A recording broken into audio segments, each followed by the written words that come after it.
चलिए स्टार्ट करते हैं। क्वेश्चन नंबर फर्स्ट है आपके पास, सही युग्म चुनिए। आपको सही युग्म बताना है। पश्चिमी हिंदी कौरवी, ठीक है। क्या आंसर होगा इसका? ए वाला बिल्कुल सही है, ठीक है। पश्चिमी हिंदी को कौरवी के नाम से और इसको अन्य किस नाम से जाना जाता है? खड़ी बोली। तो याद रखेंगे खड़ी बोली पश्चिमी हिंदी के अंतर्गत ही आती है। कौरवी का ही अन्य नाम क्या है? खड़ी बोली है, ठीक है। कितनी बोलियां आती है पश्चिमी हिंदी के अंतर्गत? 5 याद रखेंगे, ठीक है। एक तो खड़ी बोली या कौरवी, इसके अलावा आपको याद रखना है जैसे बुंदेली, बुंदेली, ब्रज, कन्नौजी और बांगरू। बांगरू को एक अन्य नाम से भी जाना जाता है, बांगरू को हरियाणवी, ठीक है, हरियाणवी। तो याद रखेंगे 5 उपबोलियां इसके अंतर्गत आती है हिंदी के अंतर्गत।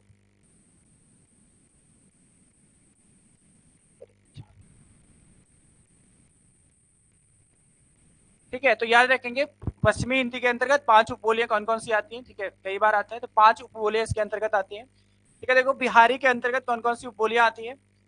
ये देखो मारवाड़ी तो राजस्थान के अंतर्गत है, ठीक है, राजस्थानी है, ठीक है। इसमें देख लो बिहारी हिंदी आपको याद रखना है मैथिली, मैथिली, मगही और भोजपुरी, भोजपुरी, ठीक है। राजस्थानी भी आप एक तो आपका मारवाड़ी आपको याद रखते हैं, यहाँ पे लिखता हूँ राजस्थानी। राजस्थानी के अंतर्गत कौन कौन सी आती हैं तो आपको याद रखने हैं। एक तो ये मारवाड़ी आपको याद रखना है, मारवाड़ी, ठीक है, मेवाती, मालवी और जयपुरी, जयपुरी। ये आ जाएंगे आपकी राजस्थानी के अंतर्गत, ठीक है। पूर्वी हिंदी में आपको पता ही होगा, कई बार आपको बता रखा है, एबीसी से याद रख सकते हैं। अवधी, बघेली और छत्तीसगढ़ी किसके अंतर्गत आती है? पूर्वी हिंदी के अंतर्गत। अवधी, बघेली, छत्तीसगढ़, एबीसी, ठीक है। पहाड़ी हिंदी के अंतर्गत आपको याद रखते हैं गढ़वाली और कुमाऊनी, गढ़वाली व कुमाऊनी।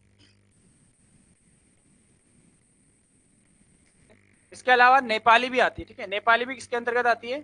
गढ़वाली। ये भी आप याद रखेंगे, नेपाली भी, ठीक है। तो 5 उपभाषाओं में और कितनी बोलियों में बांटा गया हिंदी को 17। क्या बोली अगर आपको पूछ ले, बोली आपको याद रखनी कितनी बोली?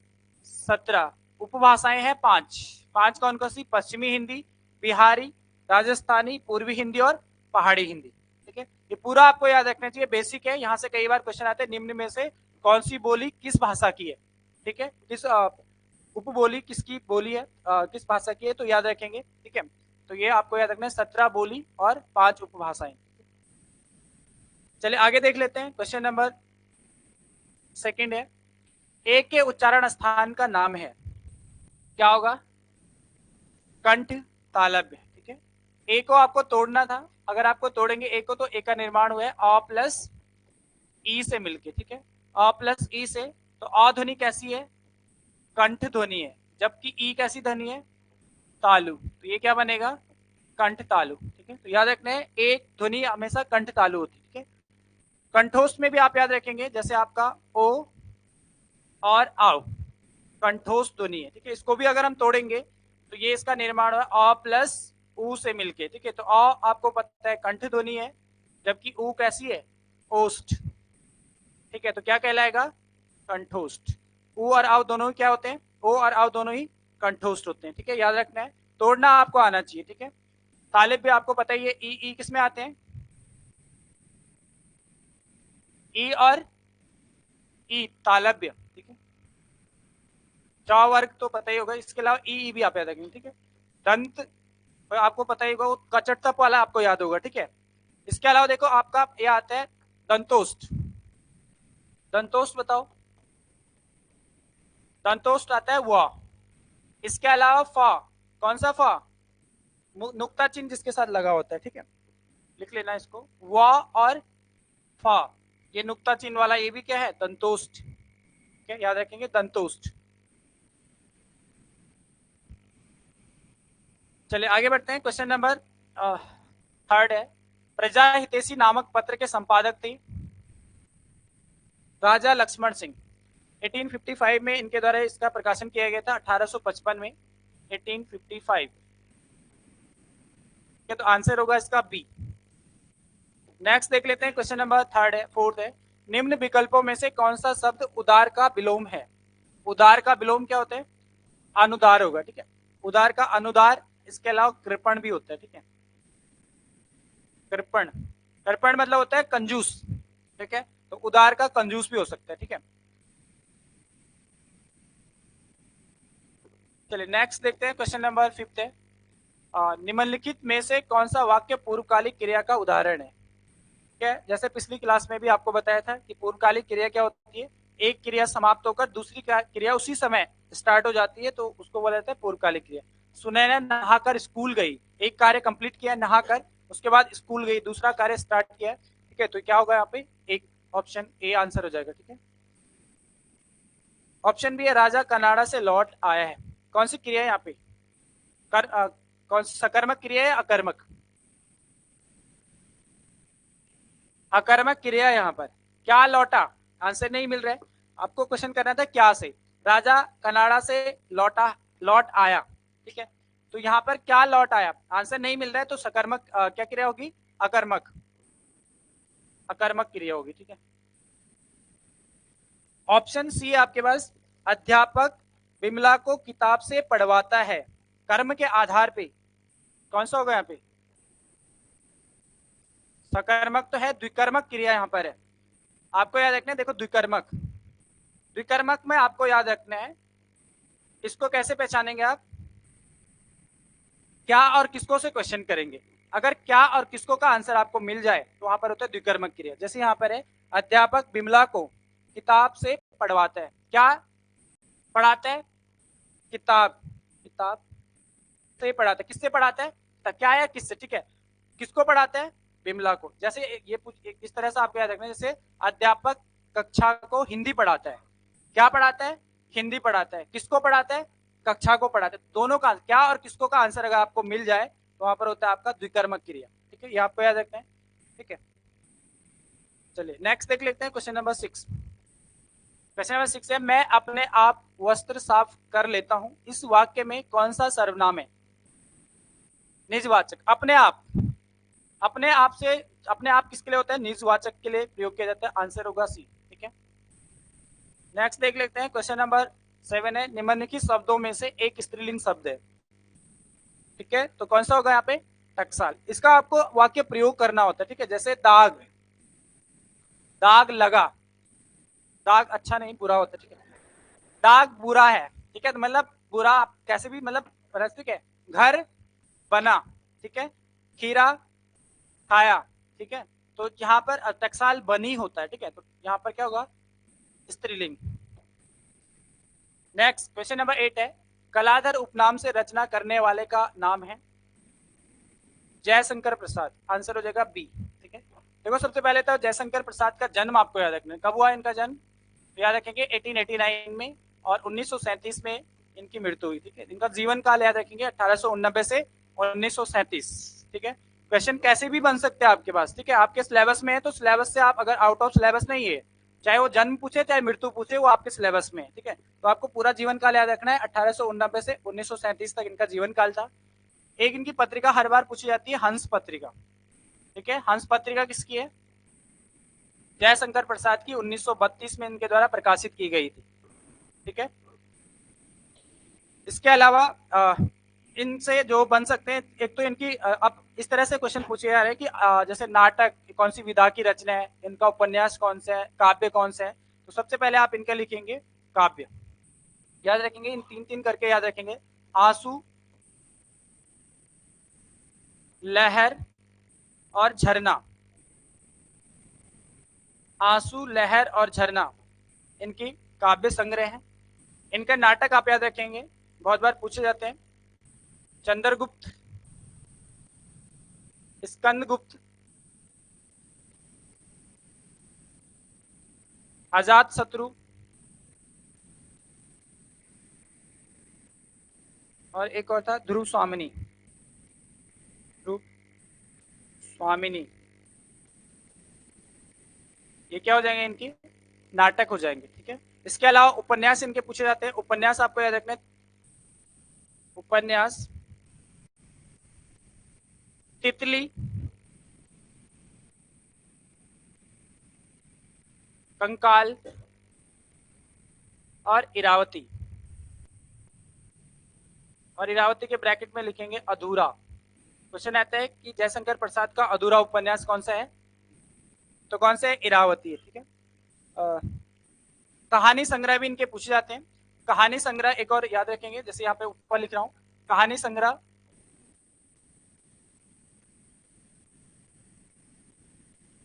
एक है आंधी, इंद्रजाल,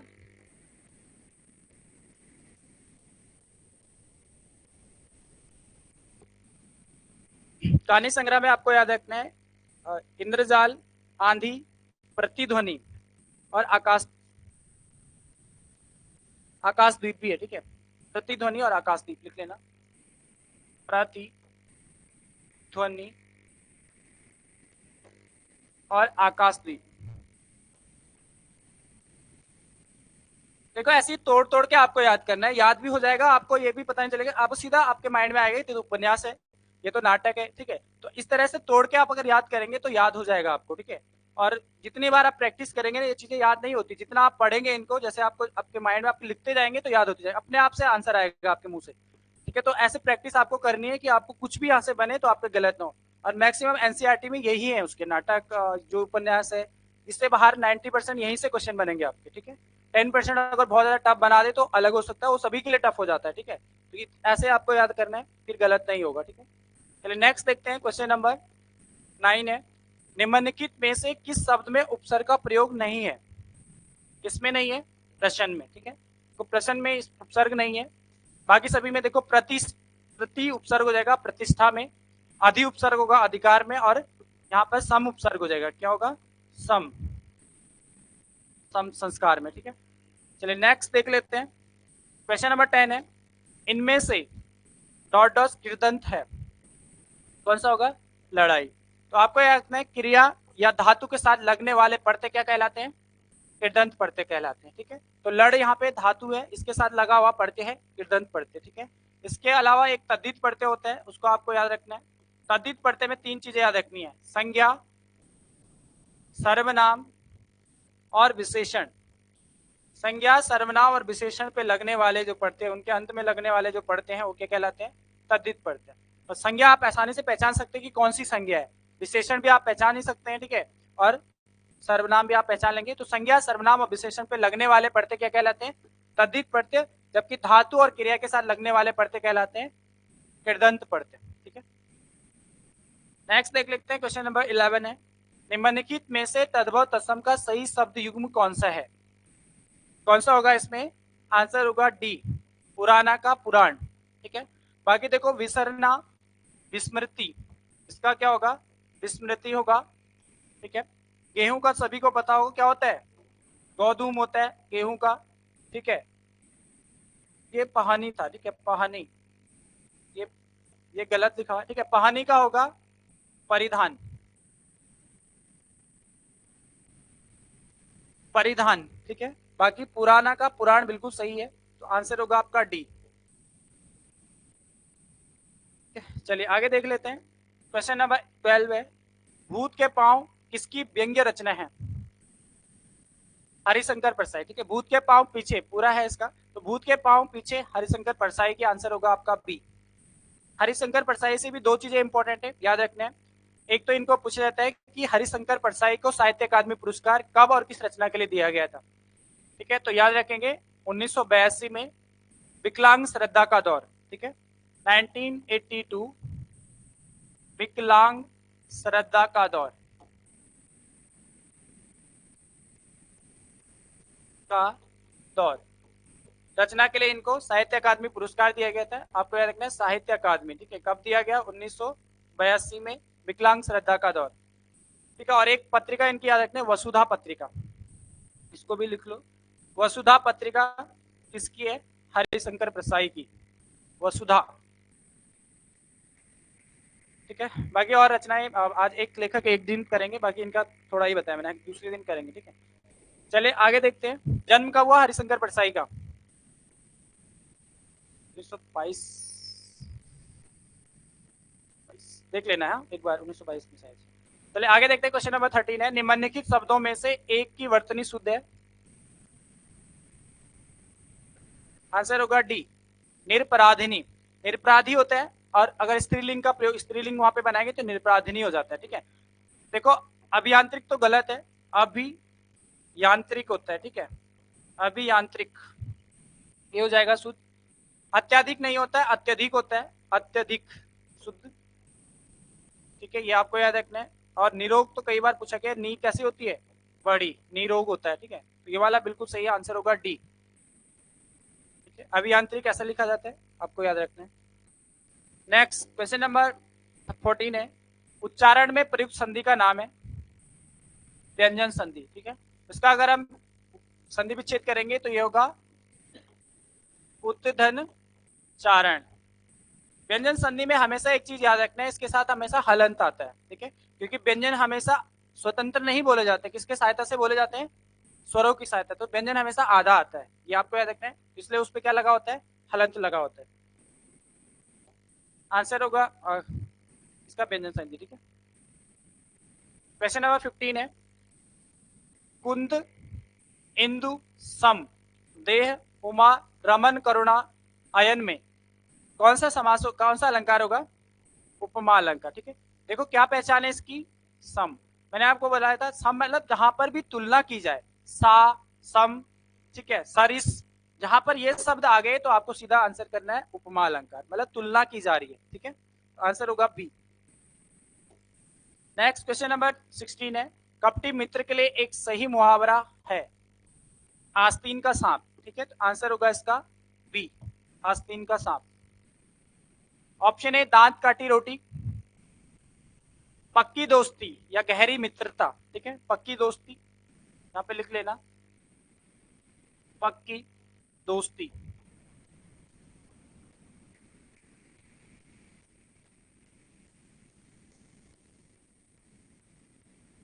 नेक्स्ट देख लेते हैं। क्वेश्चन नंबर 17 है, यहाँ पे एक चीज की मिस्टेक हो रखी है, अंत्यज होता है। ठीक है, अंत्यज शब्द के लिए सही वाक्यांश है? आंसर होगा डी, तथा कथित निम्न जाति में जन्म लेने वाला उसे बोला जाता है अंत्यज। ठीक है, एक होता है अंडज, ये तो सीधा आंसर ही बता चला। अंडज मतलब जौ मतलब जन्मा, अंडज मतलब अंडे से जन्मा हुआ। ठीक है, तो यहाँ पर होगा अंडज, अंडे से जन्म लेने वाला उसको अंडज बोला जाता है। ठीक है, अंत्यज आपको याद रखना है, तथा निम्न जाति में जन्म लेने वाला उसे बोला जाता है अंत्यज। ठीक है, नेक्स्ट क्वेश्चन नंबर 18 है, निम्न में से कौन सा शब्द किसान का पर्यायवाची है? कौन सा होगा? आंसर होगा हलधर। ठीक है, हलायुत किसका होता है? बलराम, बलराम बलदेव। ठीक है, बलभद्र, ये सब किसके होते हैं? बलराम के। तो बलराम यहाँ पे लिख लेना, बलराम। बलराम होता है, बलभद्र होता है, बलभद्र। बलदेव होता है, बलदेव।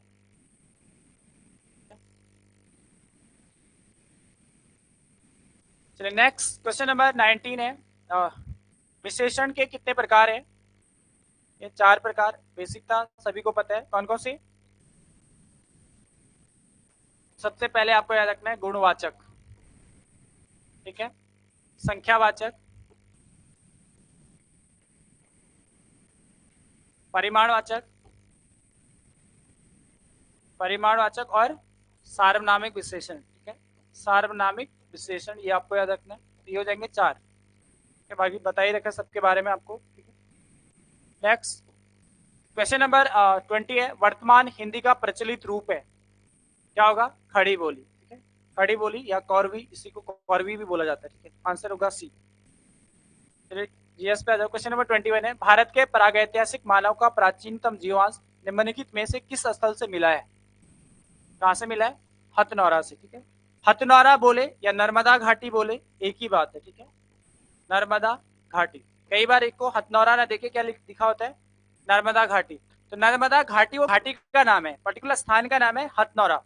ठीक है, तो हथनौरा या नर्मदा घाटी एक ही बात है। तो क्वेश्चन आता है कई बार कि भारत में प्रागैतिहासिक मानव को प्राचीनतम जीवांश या प्राचीन साक्ष्य कहाँ से मिला है, तो आपको नर्मदा घाटी दे देता है वहां पर। तो नर्मदा घाटी या हथनौरा एक ही बात है। ठीक है, ये दोनों ही कहाँ पड़ते हैं, मध्य प्रदेश में, एमपी। नेक्स्ट क्वेश्चन नंबर 22 है, प्लिनी की पुस्तक का नाम है नेचुरल हिस्टोरिया, ऑप्शन सी।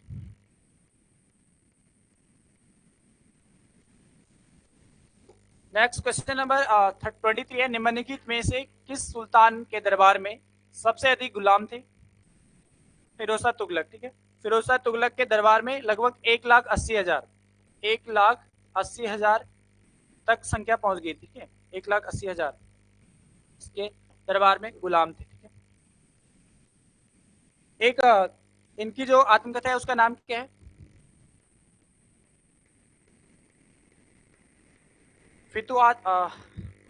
फतुहात ए फिरोज शाही। किस भाषा में लिखी गई है? फारसी। ठीक है, पूछा जा सकता है कि फतुहात ए फिरोजशाही, देखो फिरोजशाही से तो आप पहचान जाएंगे, लेकिन उसके आगे वो गलत कुछ और चीज लिख देता है, फतुहात की जगह कुछ और लिख देता है, आत्मकथा इस तरह से जोड़ देता है। तो आपको सटीक याद होना चाहिए, फतुहात ए फिरोजशाही किसकी पुस्तक है, किसकी आत्मकथा है? फिरोजशाह तुगलक की। किस भाषा में लिखी गई है? फारसी भाषा में। ठीक है, इसके अलावा अगर इसका उपनाम पूछ लिया जाए आपको, तो अकबर, इसको सल्तनत काल का अकबर किसे कहा जाता है? फिरोजशाह तुगलक को। ठीक है, सल्तनत काल का अकबर या सल्तनत काल का इंजीनियर भी इसको बोला जाता है। ठीक है, क्योंकि इसने बहुत सारी नहरों का निर्माण किया था। ठीक है, 300 से अधिक नहरों का इसने निर्माण कराया था, इसलिए इसको सल्तनत काल का अकबर इंजीनियर कहा जाता है, या अकबर भी कहा जाता है। ठीक है, क्वेश्चन नंबर 24 है, विजयनगर के उस पहले शासक की पहचान करें जिसने बहमनियों से गोवा को छीना था। आंसर होगा हरियर सेकंड, ऑप्शन बी। ठीक है, कौन था वहां का शासक उस समय? मोहम्मद शाह। ठीक है, मोहम्मद शाह से छीना था। मोहम्मद शाह का शासनकाल था स्वयं, जब हरियर सेकंड का शासनकाल चला था, उससे उससे छीना था। ठीक है, आंसर होगा इसका बी। 25 है, भारत के किस गवर्नर जनरल के समय में सिंध का विलय 1843 अंग्रेज सरकार में किया गया था? Alan Brow. ठीक है, तो देखो मैंने आपको बोला था ना, आपको अगर सन याद है गवर्नर जनरल के, तो आप बहुत सारी चीजें वैसे ही कर लेंगे। तो आपको पता है एलन ब्रो का शासन काल था, ये कब से कब तक था? तो 1844 से 44, 42 से 44। ठीक है, तो बस इसी में एक इसके साथ एक घटना याद रखनी, इसके साथ तीन चीजें याद रखनी। ठीक है, एक तो आपको याद रखना है कि सिंध का विलय 1843, इसके अलावा 1843 में एक आप याद रखना है दास प्रथा का अंत। कई बार पेपर में पूछा गया है कि दास प्रथा का अंत किस गवर्नर जनरल ने किया था? तो दास प्रथा का अंत किया था एलन ब्रो ने। साथ ही 1843 में एक और चीज हुई थी, रविवार की छुट्टी। ठीक है, तो ये भी आपको याद रखना है कि रविवार की छुट्टी किस गवर्नर जनरल के समय शुरू हुई थी? तो याद रखेंगे किसके समय? एलन ब्रो के समय। ठीक है, 1843। ये तीन चीजें, बस इसका छोटा सा शासनकाल था। एक याद रखेंगे, सिंध का विलय 1843। 1843 अगर यहाँ पे नहीं देता तो आप कंफ्यूज हो सकते थे। ठीक है, तो 1843 याद रखना है, इसी समय हुआ था सिंध का विलय। ठीक है, नेक्स्ट क्वेश्चन नंबर 26 है, धर्मनिरपेक्ष का अर्थ है क्या होगा? आंसर होगा सी, राज्य सरकार द्वारा किसी धर्म को स्वीकार नहीं करना।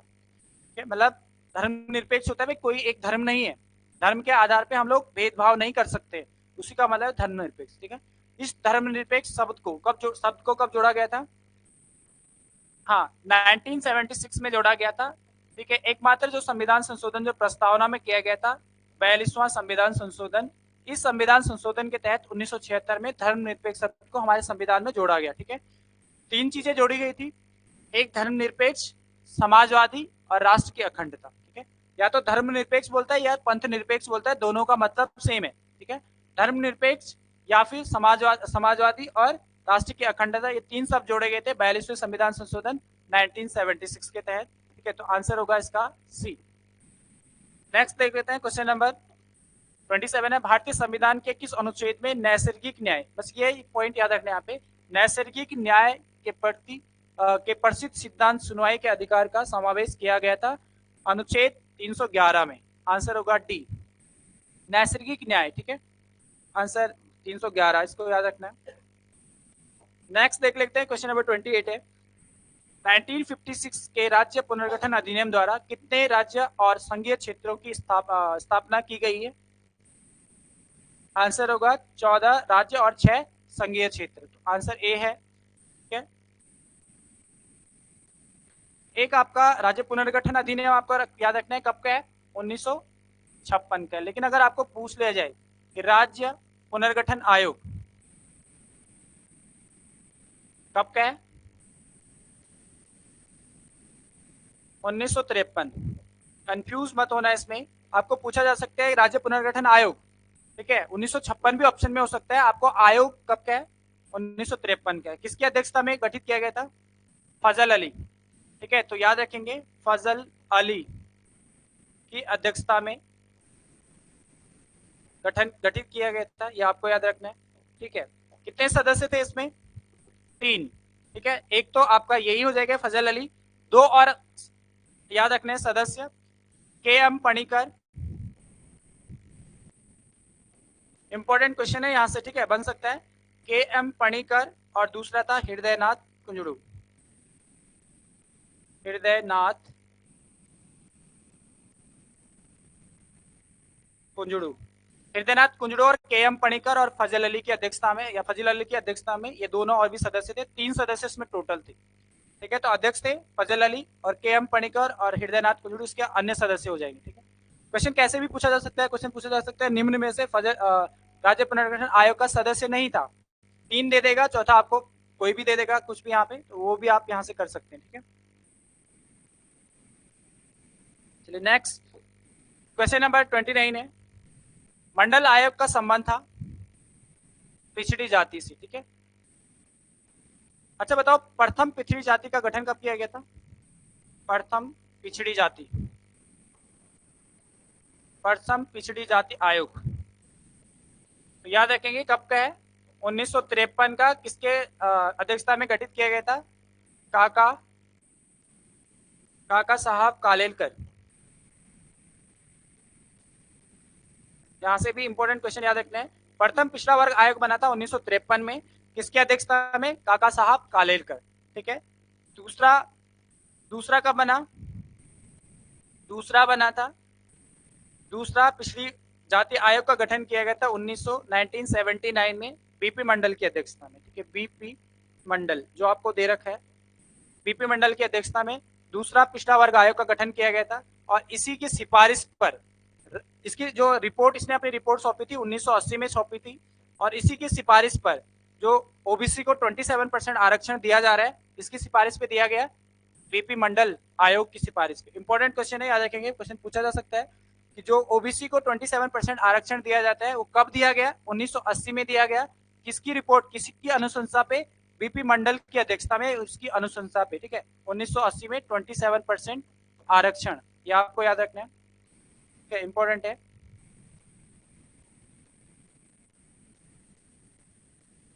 इसमें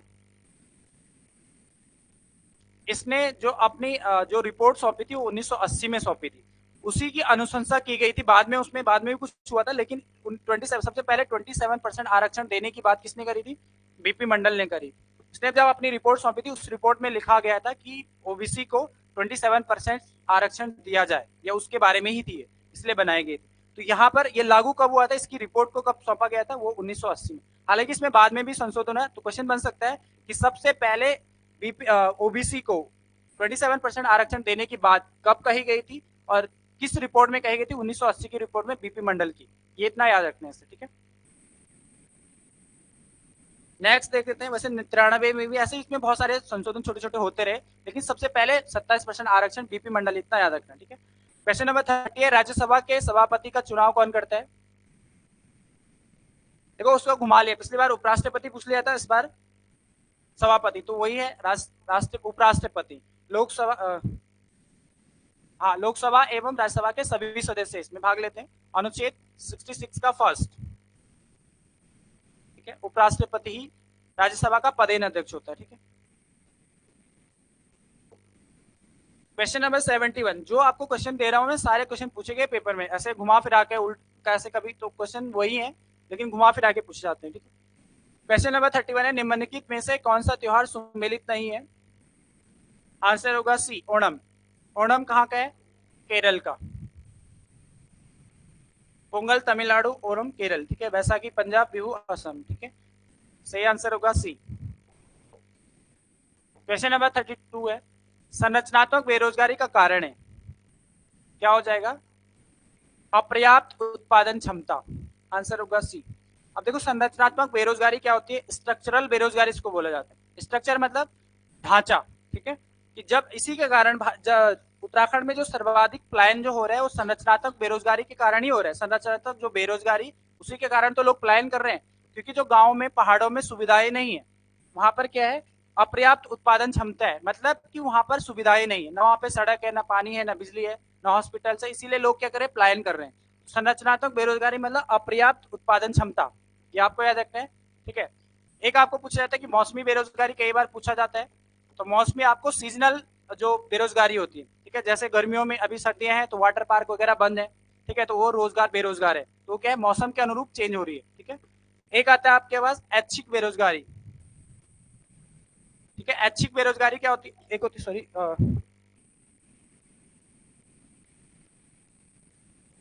ऐच्छिक बेरोजगारी और एक होता है अनैच्छिक। समझ लो इसको भी, लोक सेवा आयोग ने कई बार पूछा है। ऐच्छिक बेरोजगारी होती है जब हम अपने इच्छा से बेरोजगार रह रहे हैं, ठीक है। सपोज दैट कि मार्केट में जो मजदूर की दिहाड़ी है 500 रुपए, मजदूर की दिहाड़ी है 500 रुपए, लेकिन एक मजदूर जाता है बोलता है कि मेरे को 600 रुपए दिहाड़ी दोगे तो मैं काम करूंगा, नहीं तो मैं काम नहीं करूंगा, ठीक है। तो वो क्या कर रहे हैं वहां पर? उसको 500 रुपए तो नॉर्मल दिहाड़ी है, वो तो है ही, वो बोल रहा है, वो अपनी डिमांड रख रहा है कि मेरे को 600 रुपए दोगे तो मैं कार्य करूंगा, नहीं तो मैं कार्य नहीं करूंगा। इसको बोला जाएगा ऐच्छिक बेरोजगारी, वो अपने हिसाब से बेरोजगार हो रहे हैं। इसके विपरीत होता है अनैच्छिक बेरोजगारी। अनैच्छिक बेरोजगारी में क्या होता है? जैसे मार्केट में आपका 500 रुपए दिहाड़ी है, अब मजदूर जाता है 500 रुपए दिहाड़ी जाता है, उसको काम ही नहीं मिल पा रहा है, रोजगार ही नहीं मिल पा रहा है, ठीक है। एक आदमी बोलता है यार कि उसका मजबूरी का फायदा उठाने के लिए कि आप 400 रुपए में कार्य करोगे, पहले तो मना ही करेगा, क्योंकि उसको बोलेगा कि यार दिहाड़ी तो 500 रुपए है, आप 400 रुपए में 400 रुपए क्यों दे रहे हो मुझे, या दिहाड़ी तो इतनी है। लेकिन उसकी मजबूरी होती है, वो सोचता है कुछ नहीं से तो कुछ अच्छा है, वो 400 रुपए में रेडी हो जाता है उस कार्य को करने के लिए, तो इसको बोला जाएगा अनैच्छिक। इच्छा तो नहीं थी, फिर मजबूरी में उसको करना पड़ रहा है, इसको बोला जाएगा अनैच्छिक बेरोजगारी, ठीक है। सिंपल भाषा में याद रखेंगे, स्वैच्छिक और अनैच्छिक, ठीक है। घुमा फिरा के पेपरों में कैसे भी पूछ लिया जाता है, लेकिन वो पूछ देगा कि मजदूर अगर इसके लिए रेडी नहीं हो रहा है तो आप कौन सी बेरोजगारी होगी, या कुछ भी पूछ सकता है, तो आपको अगर सिंपल भाषा में पता है तो आप उसको समझ सकते हैं, ठीक है।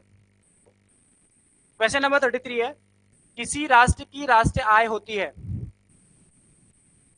आंसर होगा उत्पादन कार्यों का योगफल, ठीक है, बी आंसर होगा, ठीक है। राष्ट्रीय आय भी आपको बहुत बार पूछा जाता है, इसका एक फॉर्मूला याद रखना है आपको। नेशनल इनकम को निकालने का फॉर्मूला होता है एनएनपी। एनएनपी मतलब होता है नेट नेशनल प्रोडक्ट, शुद्ध घरेलू उत्पाद, ठीक है। इसमें आपको याद रखना है, इसमें ऐड किया जाता है किसको? सब्सिडी, सब्सिडी, ठीक है। सब्सिडी ऐड की जाती है और क्या माइनस होता है इसमें से? अप्रत्यक्ष कर, इनडायरेक्ट टैक्स, ठीक है, इनडायरेक्ट टैक्स, इनडायरेक्ट टैक्सेस इसमें क्या हो जाते हैं? माइनस, ये याद रखना है। नेशनल एनआई मतलब होता है एनएनपी प्लस सब्सिडी माइनस उसमें से होता है इनडायरेक्ट टैक्सेस, यानी कि अप्रत्यक्ष कर माइनस हो जाता है, ठीक है। क्वेश्चन नंबर 34 है, राष्ट्रीय आवास बैंक किसका नियंत्रण उपक्रम है? आरबीआई का, ठीक है। आंसर होगा आपका ए, आरबीआई का है, भारतीय रिजर्व बैंक का। राष्ट्रीय आवास बैंक का जो गठन किया गया था, ये किया गया था 9 जुलाई 1988 को, 1988। राष्ट्रीय आवास बैंक कब का है? 9 जुलाई 1988 का है, ठीक है। क्वेश्चन नंबर 35 देखते हैं, भारत का कौन सा भू आकृति भाग प्राचीनतम है? कौन सा होगा? प्रादीपीय पठार, ठीक है। आंसर होगा आपका सी। यहाँ से भी बहुत सारे क्वेश्चन बने हुए, बहुत सारे, यहाँ से तो हर पेपर में, तीसरे चौथे पेपर में प्रादीपीय पठार से आपका कुछ ना कुछ बनता है, ठीक है। देख लो इसको थोड़ा सा मैप के थ्रू, कहाँ पर ये प्रादीपीय पठार है, कैसी इसकी आकृति है, इस तरह से। सपोज ये भारत का मैप है, ठीक है, ऐसे ड्रॉ कर रहा हूं मैं, देख लो, आप समझ लो इसको। प्रादीपी पठार की आकृति कुछ इस तरह से है, कुछ इस तरह से। यहाँ पर भी एक एक पार्ट पड़ता है इसका, ठीक है। तो सबसे पहले तो आपके क्वेश्चन बनता है कि प्रादीप किसे कहते हैं? किसे कहते हैं प्रादीप? तीनों ओर से जल से घिरा हुआ भाग क्या कहलाता है? प्रादीप कहलाता है। जबकि द्वीप क्या होता है? चारों तरफ से पानी से घिरा हुआ भाग द्वीप कहलाता है। प्रादीप में ये तीनों ओर जल, इधर इधर इधर तीनों ओर जल है, और ऊपर वाला भाग क्या है इसका? ये हिमालय वाला भाग, ये भूखंड वाला भाग है, यहाँ जल नहीं है, तो इसको कहा जाता है प्रादीप, ठीक है। और ये प्रादीप जो है प्राचीन गोंडवाना लैंड का ही भाग है। ये प्राचीन गोंडवाना लैंड आपने पढ़ा होगा, उसका सबसे प्राचीन भाग है। जो पठार होता है, पठार मतलब होता है थोड़ा सा उभरा हुआ, मतलब एक तो जमीन होती है, उस जमीन से थोड़ा सा उभरा हुआ जो पार्ट होता है उसको क्या कहा जाता है? पठार कहा जाता है। ये पठार जैसे पर्वतों का निर्माण हुआ उसी तरह से पठार का निर्माण भी हुआ, लेकिन धीरे धीरे करके इनका अपरदन होता गया पानी जल या धूप से, तो छोटे छोटे करके समतल बनते। ये पठार थे, ये पठार अपरदन होते होते होते होते नीचे तक आ गए, तो ये समतल वाला जो भाग है इसको क्या कहा गया? पठार कहा गया, ठीक है। तो वही है प्रादीप पठार। अब यहाँ से तीन चीजें, एक तो आपको क्वेश्चन बनता है कई बार कि जो इसका सीमा भी पूछी जा सकती है कि कहाँ से कहाँ तक विस्तृत है। तो सबसे ऊपर इधर आएगा आपके पास, यह वाला आपका पश्चिम वाला भाग होगा। उत्तर पश्चिम में सबसे ऊपर यहाँ पर अरावली पर्वत श्रेणी है, ठीक है, अरावली। क्वेश्चन बनता है कि अरावली पर्वत श्रेणी किसका भाग है? ये भी किसका है? प्रादीपीय पठार का भाग है। अगर आपको पूछ लिया जाए दक्कन का पठार जो यहाँ पर स्थित है, ये भी किसका भाग है? प्रादीपीय पठार का भाग है। और सबसे ज्यादा इंपॉर्टेंट ये वाला जो पार्ट है ना, जो अलग दिख रहा है आपको, इससे बहुत क्वेश्चन बनते हैं। ये क्वेश्चन इसलिए बनते हैं क्योंकि अगर हम इसमें अगर प्रादीपीय पठार को देखेंगे मैप में, तो ये अलग सा दिखता है हमें। अलग सा नहीं है, एसी का भाग है। इसका कारण ये अलग से दिखता है, यहाँ से जो प्रादीपीय नदियां निकलती हैं, उन नदियों में क्या होता है, अपक्षेप लेके आए अपने साथ, और ये जो वाला जो भाग था ये धंस गया नीचे, तो ये मैप में नहीं दिखता है। ये उभरा हुआ भाग नीचे चला गया यहाँ से, और ये बचा हुआ पार्ट है, इसको कहा जाता है मेघालय का पठार या शिलोंग का पठार। तो क्वेश्चन आता है मेघालय का पठार किसका भाग है? प्रादीपीय पठार का भाग है। मेघालय का पठार या फिर इसको शिलोंग का पठार कहा जाता है, ठीक है, शिलोंग का पठार। ये याद रखना किसका है? प्रादीपीय पठार का भाग है। इसका जो इधर जो अन्नामलई पहाड़ी है, कार्डेमम पहाड़ी है, वो सब इसी में आती है, ठीक है। नीलगिरी पहाड़ी, और इधर आपका जो ब्रह्मगिरी पहाड़ी है, ऊपर अरावली पर्वत श्रेणी, ये सब किसका भाग है? इसी का भाग है, ठीक है। तो याद रखेंगे इसको, यहाँ से बहुत क्वेश्चन आपके बन सकते हैं, ठीक है। आकृति पूछी जा सकती है, लगभग इसका उल्टा त्रिभुज के समान है, उल्टा त्रिभुज की आकृति के समान इसका हो सकता है, ठीक है। नेक्स्ट क्वेश्चन नंबर 36 है, कावेरी नदी जल विवाद मुख्यतः किन दो राज्यों के मध्य है? आंसर होगा केरल और कर्नाटक और तमिलनाडु। आंसर होगा डी, ऑप्शन डी होगा, ठीक है, सही आंसर होगा डी। कहां से निकलती है कावेरी नदी? ब्रह्मगिरी पहाड़ी से, ब्रह्मगिरी पहाड़ी से निकलती है, ये आपको याद रखना है। और कहाँ गिरती है? बे ऑफ बंगाल, बंगाल की खाड़ी में गिरती है, ठीक है।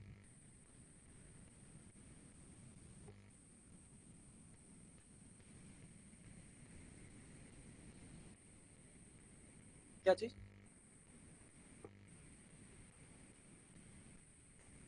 कर्नाटक और तमिलनाडु ही तो होगा। विवाद पूछ रहा है ना, इन दोनों के बीच में ही है, ठीक है। नेक्स्ट क्वेश्चन नंबर 37 है, स्टील सिटी राउरकेला किस नदी के किनारे स्थित है?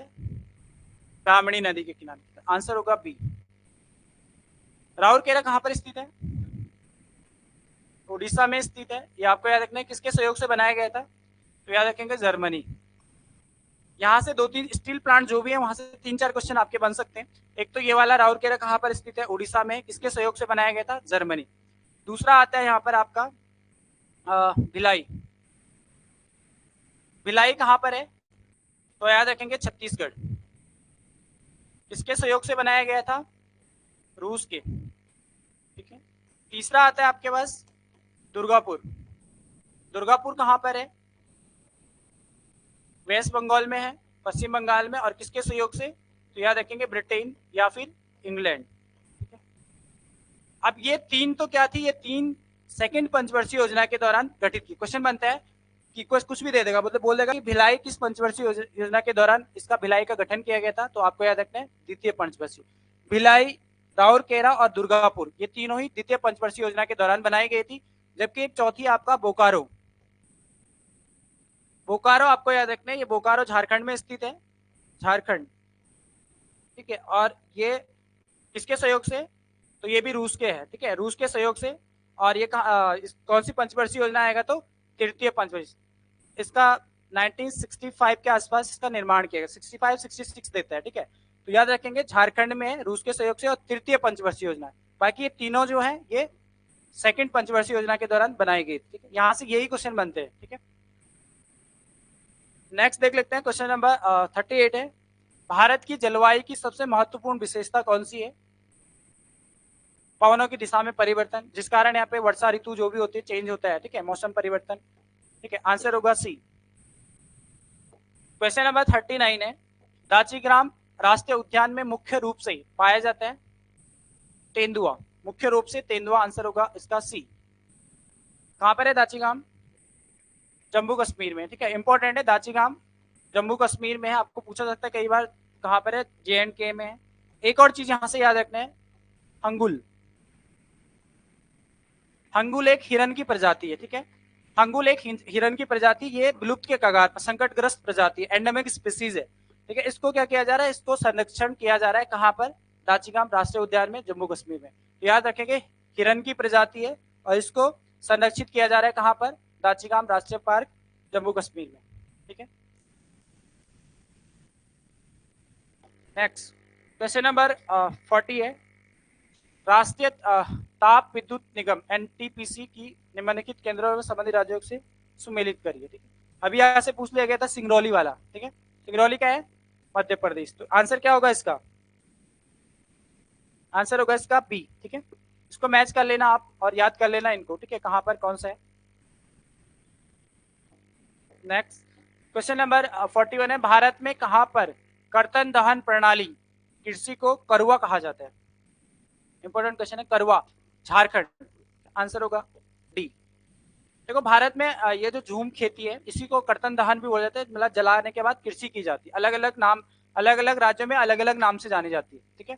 तो लिख लेना कुछ, जैसे आपको पूछा जा सकता है कि दीपा इसको कहां पर कहा जाता है, आपको कहा जा सकता है कि कुमारी इसको कहा जाता है, आपको कहा जा सकता है कि बत्रा झूम खेती को किस राज्य में कहा जाता है, आपको कहा जा सकता है विंगा, विंगा या धावी किस राज्य में कहा जाता है, ठीक है। इस तरह से और भी हैं, जैसे आपका पोंडू, किस स्थान पे इसको किस नाम से जाना जाता है, ठीक है। तो आपको याद रखना दीपा कहाँ कहा जाता है इसको, छत्तीसगढ़ और मध्य प्रदेश दोनों ही जगह है, ठीक है। मुख्यतः वैसे मध्य प्रदेश है, तो मध्य प्रदेश के साथ साथ छत्तीसगढ़ भी लिख लेना आप, छत्तीसगढ़, ठीक है। कुमारी बोलो केरल या फिर पश्चिमी घाट, केरल या पश्चिमी घाट में, बत्रा पूर्वी राजस्थान, तो यहाँ पे लिख लो राजस्थान, ठीक है। विंगा और धावी ये है उड़ीसा, ओडिशा, विंगा और धावी ओडिशा में, जबकि पोंडू कहा जाता है आंध्र प्रदेश, ठीक है, आंध्र प्रदेश है, अरुणाचल प्रदेश में समझना है, आंध्र प्रदेश, पोंडू AP लिखा हुआ है। तो ये प्रमुख स्थानीय कृषि है या झूम खेती के प्रमुख ये हैं जो अलग अलग राज्यों में अलग अलग, ठीक है। उत्तर भारत में क्या कहा जाता है इसको, उत्तर भारत में इसको झूम खेती के नाम से ही जाना जाता है, ठीक है, उत्तर भारत में झूम खेती इसका नाम है, इसी झूम खेती को अलग अलग राज्यों में अलग अलग नाम से, इंपॉर्टेंट है, इनको भी याद कर लेना आप, ठीक है। क्वेश्चन नंबर 42 है, भारत में पाया जाने वाला अधिकांश लोहा अयस्क किस प्रकार का है? हेमेटाइट प्रकार का। भारत में जो लोहा पाया जाता है अधिकतम हेमेटाइट प्रकार का है। और अगर आप क्वेश्चन कभी आपके बन जाए लोक सेवा आयोग ने इसका आंसर क्या माना है, हेमेटाइट ही माना है। आपको वैसे आता है सर्वे शुद्ध जो आयरन है कौन सा ओर है, कौन सा अयस्क है, तो हेमेटाइट ही आपको मानना है, ठीक है। वैसे तो मैग्नेटाइट आता है, कई जगह मैग्नेटाइट है, मैग्नेटाइट में याद रखना चुंबकीय गुण सर्वाधिक होता है, ठीक है। तो इसमें जो आयरन का परसेंट पाया जाता है लगभग 70 से 75% के आसपास पाया जाता है, ठीक है। कहीं 72 मिलेगा, कहीं 70 से 75% इसमें आयरन पाया जाता है, ठीक है। तो भारत में सर्वाधिक मात्रा में हेमेटाइट पाया जाता है। क्वेश्चन नंबर 43 है, राष्ट्रीय जनगणना 2011 के अनुसार 6 वर्ष से कम आयु के बच्चों का लिंगानुपात 919, ऑप्शन ए आंसर होगा, ठीक है। लिंगानुपात तो याद ही होगा कितना है भारत का, 943। कई बार बिल्कुल बेसिक क्वेश्चन पूछ लिया जाते हैं पेपर में, ठीक है, और कई बार गलत भी हो जाते हैं, ठीक है, तो ध्यान रखते हैं लिंगानुपात है 943 भारत का। क्वेश्चन नंबर 44 है, पेंटियम चिप का आविष्कार किसने किया? तो ये भारत के हैं विनोद धाम, तो आंसर होगा ए, ठीक है, इनके द्वारा किया गया था। इनके साथ एक और व्यक्ति थे जिनका नाम था चंद्रशेखर, राजीव चंद्रशेखर, ठीक है। हो सकता है आपको पूछ ले पेंटियम चिप का आविष्कार किसने किया, विनोद धाम ऑप्शन में ना देके आपको और कुछ दूसरा ऑप्शन भी दे सकता है, ठीक है, तो राजीव चंद्रशेखर भी लिख लेना, राजीव चंद्रशेखर। इन दोनों के सहयोग से पेंटियम चिप का आविष्कार किया गया था, ठीक है, आंसर होगा इसका डी। नेक्स्ट देख लेते हैं, क्वेश्चन नंबर 45 है, एक कंप्यूटर की स्मृति सामान्य तौर से किलोबाइट अथवा मेगाबाइट के रूप में व्यक्त की जाती है। एक बाइट बना होता है 8 द्विआधारी अंक का, ठीक है, तो आंसर होगा आपका ए, बाइट।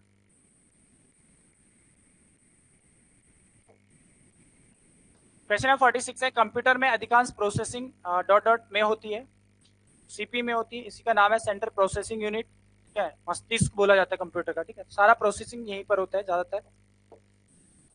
47 है, एशियाई हॉकी महासंघ ने किस देश के हॉकी महासंघ को बेस्ट ऑर्गेनाइजर अवार्ड से सम्मानित किया है? भारत, सर होगा बी। इससे पहले क्वेश्चन दिया था एशियाई हॉकी से, किसने जीता एशियाई हॉकी चैंपियनशिप का? भारत ने, ठीक है, 2023 में एशियाई हॉकी चैंपियनशिप जीती है भारत ने, ठीक है, तो ये भी याद रखेंगे, एशियाई हॉकी चैंपियनशिप, एशियाई हॉकी चैंपियनशिप का टाइटल जीता है भारत ने, ठीक है। क्वेश्चन नंबर 48 है, कोरोना वैक्सीन बनाने वाली किस कंपनी को विश्व वैक्सीन कांग्रेस 2023 में पुरस्कार मिला है? तो भारत बायोटेक, ठीक है, आंसर होगा आपका ए। नेक्स्ट क्वेश्चन नंबर 49 है, पूर्वोत्तर की पहली वंदे भारत एक्सप्रेस किन दो शहरों के बीच शुरू हुई? आंसर होगा गुवाहाटी से जलपाईगुड़ी, क्योंकि रिसेंटली चली है तो आपको पूछा जा सकता है कि उत्तर भारत में किन दो शहरों के बीच चली, आंसर होगा आपका ए, ठीक है। क्वेश्चन नंबर 50 है, गांधी जयंती 2023 की थीम? हाँ, आंसर होगा 1 तारीख 1 घंटा 1 साथ, ऑप्शन बी। एक एक याद रखना, 1 तारीख 1 घंटा 1 साथ, ठीक है। क्वेश्चन नंबर 51 है, यदि इनको बताना है 9 से विभाजित हो तो एक स्थान पे कौन सा अंक आएगा? 6 आएगा, ठीक है। आपको याद रखना है 9 से विभाजित वह संख्या जिनका टोटल योग करना है, उसके बाद देखना है उसमें टोटल योग के बाद वो 9 से विभाजित होनी चाहिए, ठीक है। जैसे हमने यहाँ पे जोड़ा 5 4 9 और 3 12, 12 और 2 14 और 7 21। अब 21 में क्या जोड़े कि 9 से विभाजित हो जाए? 6 तो जोड़ेंगे, तो 6 जोड़ेंगे तो 27 हो जाएगा, 9 तिया 27। 3 और 9 का रूल सेम होता है, ठीक है, 3 से विभाजित होने वाली संख्या, 3 से 3 का जो अगर संख्या दी हो और उसका टोटल अगर 3 से विभाजित हो तो 3 से विभाजित होगी। 9 से भी सेम रूल है, 9 में भी जो टोटल होता है वो किससे 9 से विभाजित होना चाहिए, ठीक है, आंसर होगा इसका सी, 6।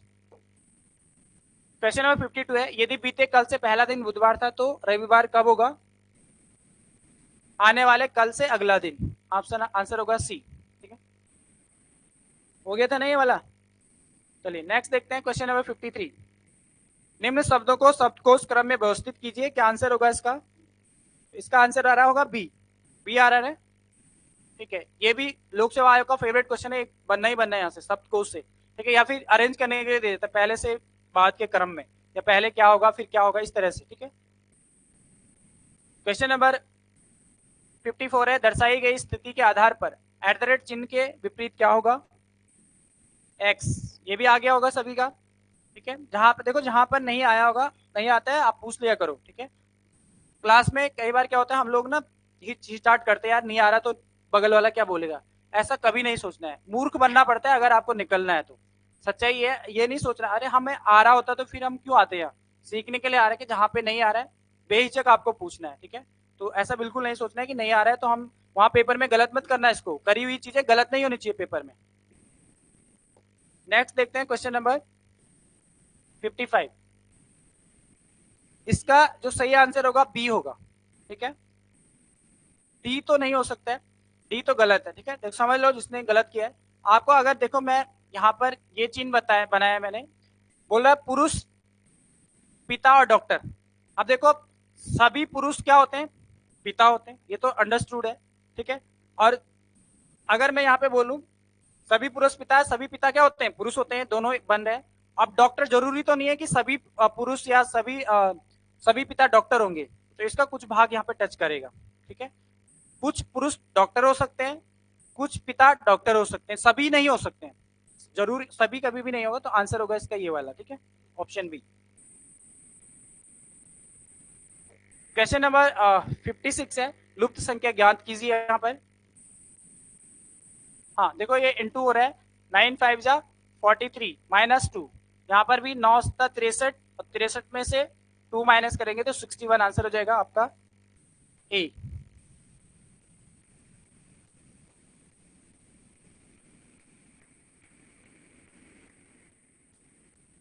क्वेश्चन नंबर 57 है, क्या आंसर आया इसका,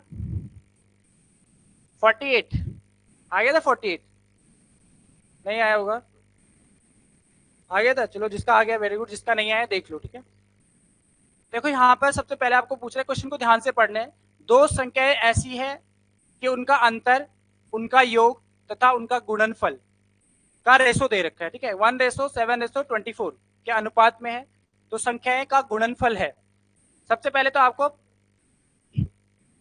पहले तो दो संख्याएं हमें पता नहीं है कौन सी संख्या है, तो हम इसको लिख देंगे x और y। माना x, ये दो संख्या है, एक संख्या x है और दूसरी संख्या y है, ठीक है। अब ये जो रेशो दे रखा है, इन अलग अलग संख्याओं का रेशो नहीं दे रखा है, इन दोनों का रेशो दे रखा है एक साथ, इन दो संख्याओं का रेशो है। तो आपको याद रखना है, आप जैसे यहाँ पे सबसे पहले पूछेगा इनका अंतर, तो अंतर हम कैसे निकालेंगे, x माइनस वाई तो करेंगे। अब मैं बोलूंगा कि 20 में से 20 और 30 के बीच कितना अंतर है, तो आप माइनस ही तो करेंगे कि 10 का अंतर है, ठीक है। तो यहाँ पर होगा x माइनस वाई, ठीक है, यहाँ पर रेशो आ जाएगा। उसके बाद बोल रहे हो तथा इनका अंतर फिर योग, तो योग क्या होगा x प्लस वाई, ठीक है, और इनका गुणनफल x इंटू वाई, ठीक है, ये x है और ये y है, ये हो जाएगा। और इनका रेशो दे रखा है 1:7:24, समझ गए, इन सबका रेशो है, ठीक है। उसके बाद अब देखो, अब हम यहां से हमें क्या निकालना है, इनका गुणनफल निकाला है। हम कोई भी दो संख्या लेंगे, रेशो हमेशा क्या होता है, अपॉन में होता है, ठीक है। मैंने लिखा x plus y upon x minus y, और इनका रेशो क्या होगा 1:7, तो 1/7 हो जाएगा, समझ गए इतना। ये x प्लस वाई, मैंने कोई दो संख्या उठा ली, हमें तो दो संख्याओं का गुणनफल याद करना है, मैंने दो स्टार्टिंग की उठा ली, x plus y upon x minus y. अब मैंने ये रख लिया, अब क्या होगा, क्रॉस मल्टीप्लाई होगा, ठीक है, 7 का यहाँ होगा और इसका यहाँ होगा, तो ये कितना हो जाएगा 7, ये हो जाएगा 7x माइनस 7y।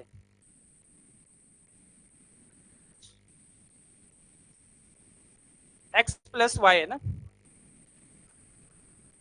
मैंने वो उसकी वैल्यू उतने लिख दिया, x माइनस, मैंने उल्टा लिखा हुआ ना उसको, इसलिए वैसे भी हो जाएगा, देखो कैसे भी करे उसका वही आंसर आना है, गुणनफल उसका उतना ही आना है, ठीक है।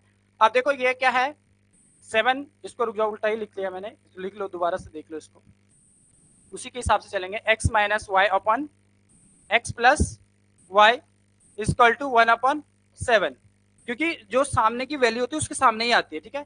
अब इसको क्रॉस मल्टीप्लाई करेंगे तो ये जाएगा 7x minus 7y equal to, यहाँ पे नीचे लिख रहा हूँ, ठीक है, कितना होगा, ये तो 1 से मल्टीप्लाई करेंगे तो क्या होगा x प्लस 1 होगा, ठीक है। अब इसको अगर हम 7 को इधर ले जाएंगे 7x, तो कितना हो जाएगा, ये माइनस होगा, यहां से यहां जाने के बाद क्या होगा, माइनस होगा, तो ये हो जाएगा 6x, और ये इधर ये y इधर से ये करेंगे तो क्या हो जाएगा 8y। समझ गए ना इतना, समझ गए यहाँ तक। अब यही तो पूछ रहा है वो, एक्स वाई हमारे पास आ गया, तो क्या होगा इसका गुणनफल 8 से का 48, ठीक है, 6 × 8, आंसर होगा आपका सी। प्रोडक्ट पूछ रहा हो, गुणनफल पूछ रहा है हमें, ठीक है। क्वेश्चन नंबर 58 है, एक परीक्षा में 50% अभ्यर्थी अंग्रेजी में फेल हुए, 40% हिंदी में फेल हुए और 15% दोनों विषय में फेल हुए। कितने प्रतिशत अभ्यर्थी अंग्रेजी और हिंदी दोनों में फेल हुए? पास हुए कितने? 25%। ठीक है, इसको भी समझ लो। देखो ये क्वेश्चन तो आने ही आने, ठीक है। आपको याद रखना है, जब भी इस तरह का क्वेश्चन आपके पास दिया हो तो आपको 2 सर्किल करने। आपको कुछ भी दिया हुआ है तो सबसे पहले हम कुछ वाले पार्ट को फिल करते हैं, ठीक है। अब यहाँ पर दिया गया है, एक परीक्षा में 50 अभ्यर्थी अंग्रेजी में फेल हुए, 40% हिंदी में फेल हुए और 15% दोनों विषय में फेल हुए। तो सबसे पहले 15% वाला लेंगे, ये दोनों वाला पार्ट कवर कर रहा है। तो 15% कहाँ पर होगा? ये वाला परसेंट होगा, ठीक है। यहाँ पे 15 लिखना आपको, 15% ये वाला हो जाएगा, ठीक है। ये वाला पार्ट 15% है। अब देखो, अब वो बोल रहा है कि एक परीक्षा में 50% अभ्यर्थी अंग्रेजी में फेल हुए, 50% अंग्रेजी में हुए। तो यहाँ पर 15% इसका पार्ट भी तो था, तो 15 माइनस हो जाएगा, कितना आएगा? 35%। इसी तरह से अंग्रेजी में 40% है तो 15 ये भी तो थे, तो कितना हो जाएगा? 25। अब इनको ऐड कर दो, टोटल 35 प्लस 15 प्लस 25 आ रहा है आपका 75। 75 तो फेल हुए, 75% फेल हुए। तो कितना बचा? कितने हुए पास? 25%। कोई भी संख्या अपने आप में 100% होती है, ठीक है। तो 75% फेल हुए तो बचे हुए 25% पास। आसानी से हो सकता है एक, ठीक है। नेक्स्ट देखते हैं क्वेश्चन नंबर 59। 59 है 50 लुप्त संख्या ज्ञात करनी है। इसमें दिख नहीं रहा है, थोड़ा मल्टीप्लाई हो रहा होगा, ठीक है। तो आंसर होगा सी, 60। अब इसमें भी बहुत बच्चों को कंफ्यूजन हो रहा होगा, ठीक है। आपको याद रखना है, जब भी आपको 2 स्टेटमेंट दिए हो और दोनों स्टेटमेंट सेम दिए हो, मतलब एक में हाँ बोला गया और एक में ना बोला गया हो, तो वहां पर हमेशा होता है नाइदर नॉर, ना तो फर्स्ट ना सेकंड। अब इसको समझ लो, वो बोल रहा है 60% सरकारी कर्मचारी ने हड़ताल की। सेकंड स्टेटमेंट है श्री गणेश सरकारी कर्मचारी है, और निष्कर्ष दिया है गणेश ने हड़ताल की, और दूसरा दिया गणेश ने हड़ताल में भाग नहीं लिया। ठीक है, वही चीज वाली, मैंने बोला मोहन पास होगा और दूसरे ने बोला मोहन फेल होगा। मोहन ने कोई एग्जाम दिया, या तो पास होगा या फेल होगा, दोनों चीज तो नहीं हो सकती ना। हो सकती है दोनों चीज, पास भी और फेल भी, तो वहां पर हमेशा नाइदर नॉर होता है, ठीक है। गणेश ने हड़ताल की और गणेश ने हड़ताल में भाग नहीं लिया, तो आंसर होगा आपका डी। Question number 61। अस्कोट वन्यजीव विहार संरक्षित है कस्तूरी मृग की प्रजाति के लिए, ठीक है। आंसर होगा ए। सर्वाधिक कस्तूरी मृग भी यहाँ पर पाए जाते हैं, ठीक है। सर्वाधिक कस्तूरी मृग अगर आएगा तो अस्कोट में है, ठीक है। सर्वाधिक हाथी कहाँ पर है? कॉर्बेट। सर्वाधिक बाघ, सर्वाधिक हाथी दोनों ही किसमें? कॉर्बेट राष्ट्रीय पार्क में, ठीक है। लिख लेना ऑप्शन, ये कॉर्बेट वाला अगर आपके पास है ऑप्शन। तो सर्वाधिक बाघ और सर्वाधिक हाथी दोनों ही कॉर्बेट में, ठीक है। राजाजी मत करना, ठीक है। राजाजी में अगर आपको पूछा जाए कि एशियाई हाथी किस पार्क में पाए जाते हैं, तो राजाजी नेशनल पार्क में, ठीक है। लिख लो इसको, एशियाई हाथी के लिए जाना जाता है राजाजी, एशियाई हाथी के लिए। क्वेश्चन नंबर 62 है, निम्न में से किस राज्य को पूर्वी स्त्री राज्य कहा जाता है? स्वर्ण गोत्रीय राज्य को, ठीक है। आंसर होगा आपका बी। क्वेश्चन नंबर 63 है, निम्न में से यमुना नदी पर कौन सा बांध निर्मित है? सूरीधार, ठीक है। सूरीधार, देखो एक सूरीधार है, एक सूर्यधार है, वो अलग है। सूर्यधार, ठीक है। सूर्यधार किस पे है? जाखन नदी। सूर्यधार, सूर्यधार बांध या सूर्यधार झील जाखन नदी पे, देहरादून में, ठीक है। लेकिन सूरीधार आएगा तो यमुना पे। कोठार बांध किस पे है? कोसी नदी पर है, ये आपको याद रखना है। कालागढ़, पश्चिमी रामगंगा, ठीक है। पश्चिमी रामगंगा, ठीक है।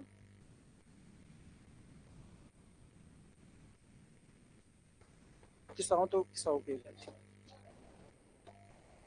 क्वेश्चन नंबर 64, पावकी देवी मंदिर किस जनपद में स्थित है?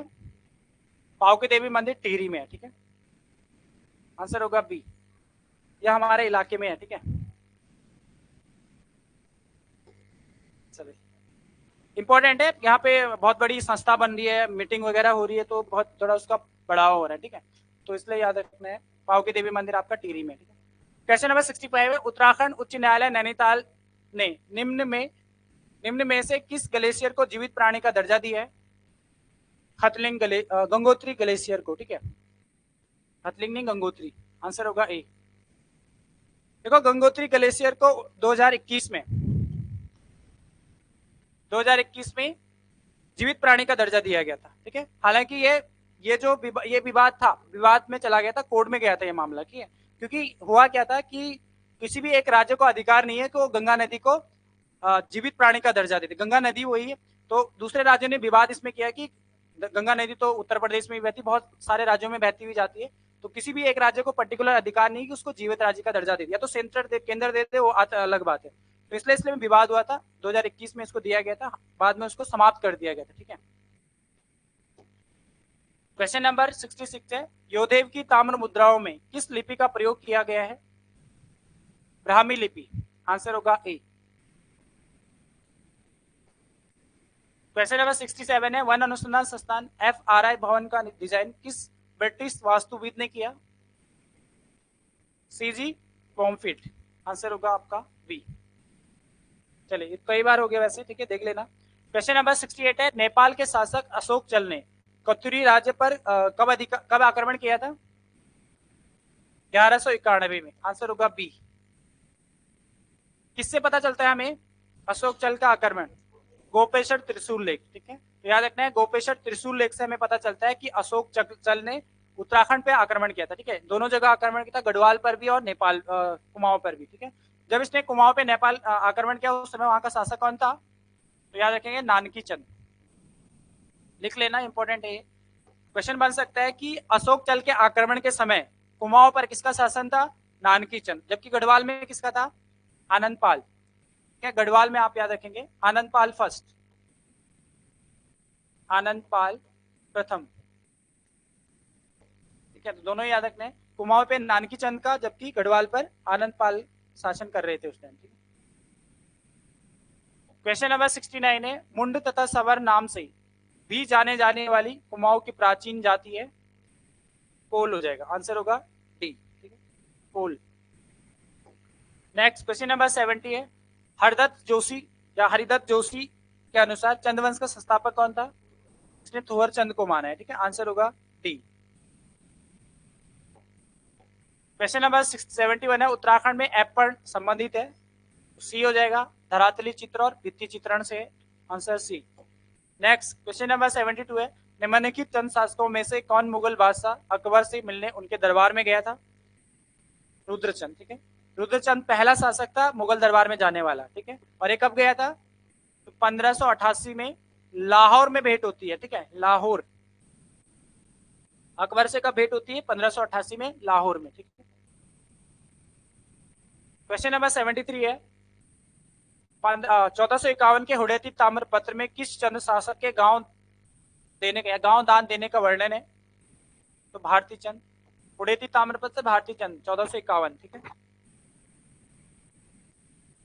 क्वेश्चन नंबर 74, निम्नलिखित में से किस झील की गहराई सर्वाधिक है? इनमें से सर्वाधिक गहरी झील नौकचुया झील, नौकचुया ताल, 40 मीटर, ठीक है। कितना मीटर? 40 मीटर गहरा है। क्वेश्चन नंबर 75 है, गढ़वाल के पंवार वंश की राजधानी श्रीनगर पर अधिकार करने वाला चंद शासक कौन था? जगत चंद, ठीक है। आंसर होगा जगत चंद। इसी के काल को चंद्रवंश का स्वर्णकाल भी कहा जाता है, ठीक है, चंद्रवंश का स्वर्णकाल। क्वेश्चन नंबर 76, निम्न में से कौन सा छेद भ्रंश रेखा लघु हिमालय को महान हिमालय से पृथक करती है? क्या होगा? MCT, मुख्य केंद्रीय भ्रंश रेखा, ठीक है। लोक सेवा आयोग का फेवरेट क्वेश्चन है, ठीक है, हर तीसरे चौथे पेपर में आपको दिखता है, तो गलत नहीं होना चाहिए। देख लो जिनको अभी तक याद नहीं है, ठीक है, वैसे तो सभी को पता ही होगा, फिर भी देख लो, ठीक है। सबसे ऊपर कौन सा हिमालय है? ट्रांस हिमालय। उसके बाद कौन सा हिमालय आता है? बृहद हिमालय, या फिर इसको क्या कहा जाता है? महा हिमालय। उसके बाद आता है आपका लघु हिमालय, या फिर इसको कहा जाता है मध्य हिमालय, ठीक है। उसके बाद आता है आपका शिवालिक, ठीक है। शिवालिक को भी एक अन्य नाम से जाना जाता है भाई हिमालय, ठीक है। तो भाई हिमालय, भाई हिमालय। उसके बाद आपका गंगा का मैदान आ जाता है नीचे, मैदान वाला भाग, ठीक है। तो पूछा जाता है कि किस किस बीच में कौन सी रेखा है, ठीक है। तो आपको याद रखना है सबसे ऊपर ट्रांस हिमालय और बृहद हिमालय के बीच में इसको या तो सच्चर जोन बोला जाता है या फिर हिंज लाइन, हिंज लाइन इसको बोला जाता है। ठीक है, अब यहाँ पर तो कंफ्यूजन ज्यादा नहीं होता है, कंफ्यूजन होता है इन दोनों में। ठीक है, तो आपको याद रखना सबसे पहले इधर ऊपर है एमसीटी, इसको बोला जाता है मेन सेंट्रल थ्रस्ट, मुख्य केंद्रीय भ्रंश, मेन सेंट्रल थ्रस्ट। ठीक है, उसके बाद आता है लघु हिमालय और शिवालिक के बीच में एमबीटी, इसको बोला जाता है मेन बाउंड्री फोर्स, मुख्य सीमा रेखा, मेन बाउंड्री फोर्स। ठीक है, इसके अलावा ऑप्शन ये वाला लास्ट में आपको याद रखना है HFFT, Himalayan front fault thrust, इसको बोला जाता है। ठीक है, अगर आपको कई बार क्या होता है कि हम हिंदी में हमें समझ नहीं आता चीजें, तो आपके बगल में ही वहां पर इंग्लिश में भी लिखा होता है, उसको भी देख लिया करो। ठीक है, कई बार बहुत सारी चीजें इंग्लिश में देखने से सॉल्व हो जाती है, हमने कई चीजें ऐसी हैं कि जो इंग्लिश में ही पढ़ी है तो इंग्लिश में ही उनका हमें आंसर याद होता है, तो हिंदी में वो चीजें टफ हो जाती हैं। तो आपको याद रखना है HFFT अगर होगा तो हिमालयन फ्रंट फॉल्ट थ्रस्ट वहां पर लिखा होगा, तो उसको आप याद कर सकते हैं। ठीक है, इसी तरह से MBT MCT भी याद कर सकते हैं, तो ये आपको याद होना चाहिए, गलत नहीं होना चाहिए। नेक्स्ट देते हैं क्वेश्चन नंबर 77, सबसे कम समय तक किस पवार वंश के शासक ने शासन किया? उपेंद्र शाह। उपेंद्र शाह ऐसा शासक था जिसने केवल 1 साल के लिए शासन किया था। ठीक है, 1561 देख लेना। ठीक है, दीपावली के दिन इनकी मृत्यु होती, तो यही सबसे कम समय इनका था, 1 साल के लिए। ठीक, नेक्स्ट देखते हैं क्वेश्चन नंबर 78, उस नदी का नाम बताइए जिसको अपनी सीमा बनाने के लिए गढ़वाल और कुमाऊं के राजा युद्धरत रहते थे? पश्चिमी रामगंगा। ठीक है, आंसर होगा आपका सी, पश्चिमी रामगंगा।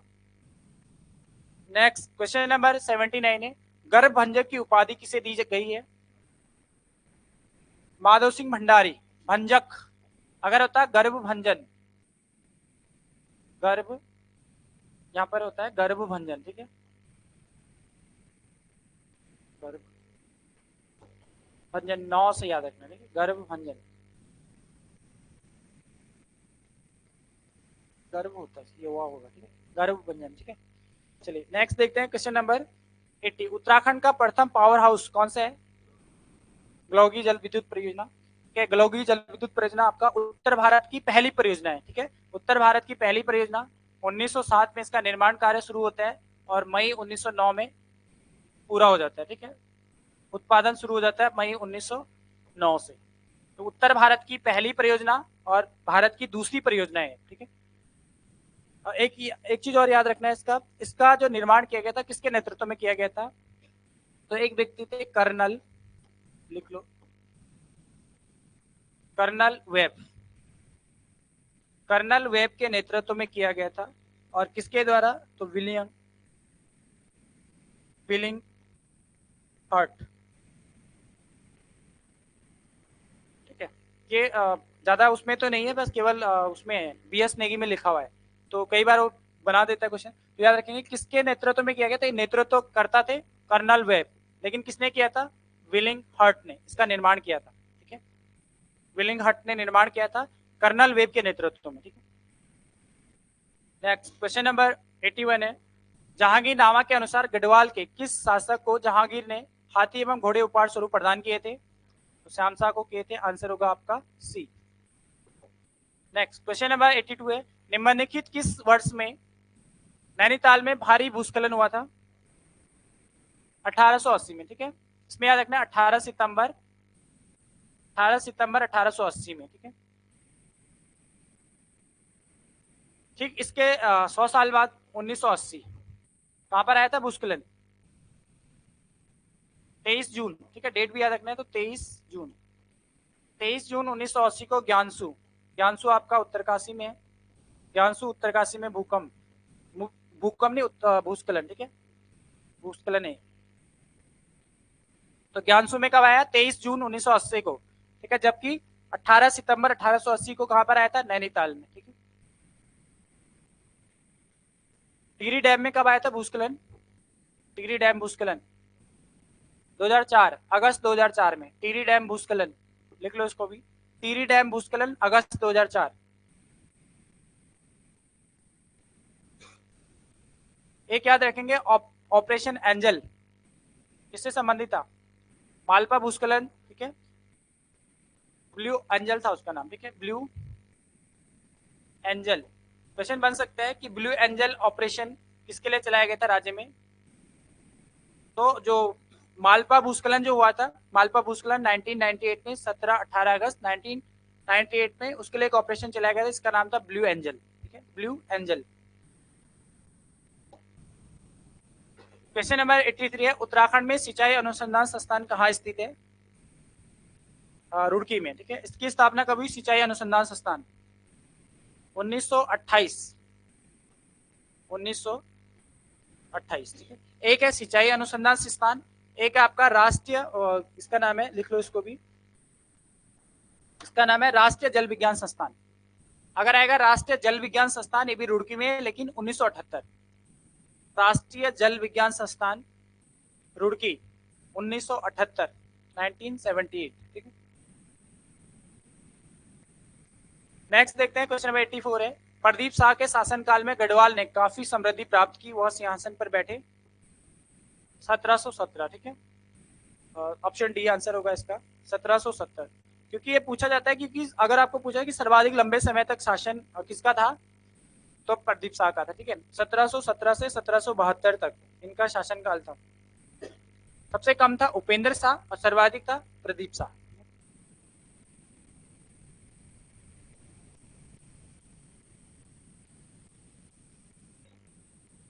क्वेश्चन नंबर 85 है, अंतर्राष्ट्रीय सीमावर्ती परिवारों को सोलर लालटेन का वितरण तथा न्याय पंचायत मुख्यालय ग्रामों के लिए सोलर स्ट्रीट लाइट लगाने के कार्य इसको दिए गए हैं ओरेडा को। ठीक है, आंसर होगा सी। ओरेडा का जो गठन किया गया था, ये किया गया था जुलाई 2001 में। ओरेडा कब का है? जुलाई 2001 का है। कहाँ है इसका मुख्यालय? देहरादून में। पहले अल्मोड़ा में था, लेकिन अब देहरादून हो गया। याद रखना है, पूछा भी गया है क्वेश्चन पेपर में कि ओरेडा का मुख्यालय कहाँ है? देहरादून। यूपीसीएल का गठन कब किया गया था? Uttarakhand power corporation limited. Date सही बताओ। यूपीसीएल 1 जुलाई 1 अप्रैल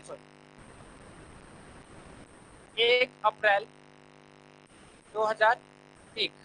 एक तो है आपका यूपीसीएल, एक है यूजीबीएनएल। ठीक है, यूजीबीएनएल, इसका नाम है उत्तराखंड जल विद्युत निगम लिमिटेड। ये है 12 फरवरी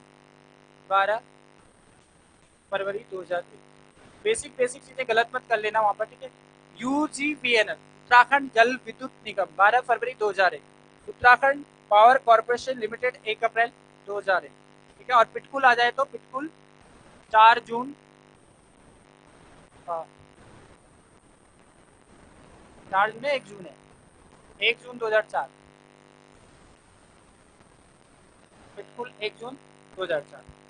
सबकी डेट सही याद रखना है क्वेश्चन। ठीक है, नेक्स्ट क्वेश्चन नंबर 86 है, उत्तराखंड राज्य में विद्युत व्यवसाय के विनियमन तथा विद्युत दरों के निर्धारण के लिए कौन सी एजेंसी जिम्मेदार है? इसका आंसर होगा बी, उत्तराखंड विद्युत नियामक आयोग, ऑप्शन बी।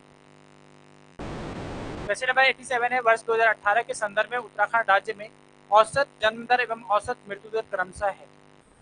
तो औसत जन्म दर है, जन्म दर 16.7 है, जबकि मृत्यु दर है 6.2 हजार पर हजार। ठीक है, पर हजार। आंसर हो जाएगा बी, याद रखना है इसको। नेक्स्ट क्वेश्चन नंबर 88 है, जनगणना 2011 के अनुसार उत्तराखंड राज्य की सर्वाधिक एवं सबसे कम औसत साक्षरता वाले जिले हैं। सर्वाधिक और सबसे कम देहरादून और उत्तम सिंह नगर। आंसर होगा बी। देहरादून में जो औसत साक्षरता लिख लेना 84 पॉइंट, इसमें लिखो 84 पॉइंट कितना है, लिखो 84.25, जबकि उत्तम सिंह नगर में 73.0, 73.0 उत्तम सिंह नगर में। देखो यहाँ से भी देखो, सबसे पहले तो आपको याद रखना है कि औसत साक्षरता कितनी है राज्य की, तो याद रखेंगे 78.82%। अगर पूछे जाए कि महिला साक्षरता कितनी है, तो याद रखेंगे सबसे पहले फीमेल साक्षरता है यहाँ पे 70%। ठीक है, फीमेल 70.0 है ना, 70%, जबकि पुरुष साक्षरता है 87.40%। कहीं 40 लिखा हुआ, कहीं 39 भी लिखा हुआ है। ठीक है, 39 या 40 एक ही बात है। इतना याद रखना है, इतना भी याद हो जाएगा तो आपको हो जाएगा, ठीक है।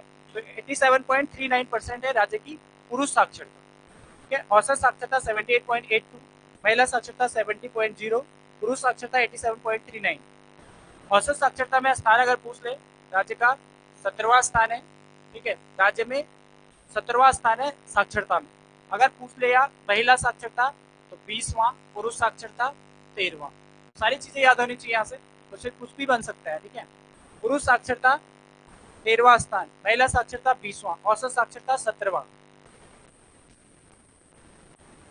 जनगणना से तो बनने ही बनने क्वेश्चन, ये श्योर है, ठीक है। पढ़ के जाना, रिवीजन करके जाना उसको। क्वेश्चन नंबर 89 है, उत्तराखंड राज्य की 3 प्रमुख फसलें क्रमशः। आंसर होगा आपका बी होगा बी, गेहूं, चावल और गन्ना। गेहूं राज्य में सर्वाधिक होता है 33%, उसके दूसरे नंबर पे चावल 21% और तीसरे नंबर पे गन्ना 6%। ये क्रमशः है, ठीक है, क्रमशः 33%, 21% और 6%। 90 उत्तराखंड राज्य के संदर्भ में उच्च पर्वतीय छिछली मृदा पाई जाती है। आंसर होगा इसका ए होगा, कम वर्षा वाले उच्च पहाड़ी भागों में, ऑप्शन ए।